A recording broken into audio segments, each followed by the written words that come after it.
ពីឆ្នាំកន្លងយើងបានបែកគ្នាឥឡូវពុំញី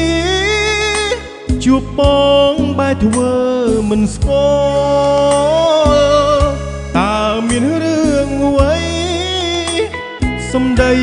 ដូចជាទឹងទាល់មិនដេចមិនមានហេតុផលបាញ់ជាងឲ្យបងបានដឹងតើអូនស្អប់ភុកឬស្អប់ក្តាមខ្យងឬក៏ស្អប់បងឃើញមុខដូចមានកំហឹងអូនផ្លែកខ្លាំងណាស់ក្នុងភូមិអ្នកណាក៏ដឹងមិនដេចក៏ធ្វើយ៉ាងនឹងឬចង់បំផ្លិចអ្នកស្រែអ្នកភូមិគេលួចមកប្រាប់បងថាស្រង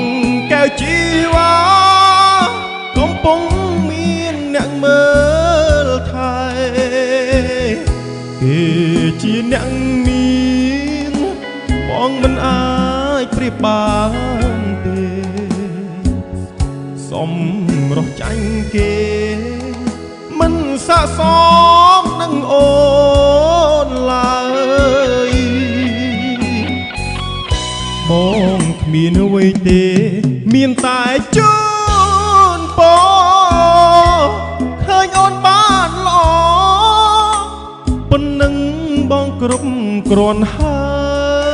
យឲ្យបានក្តីសុខទៅមុខកុំមានទុកឡើយបងសុំលាត្រានត្រាអូនហើយប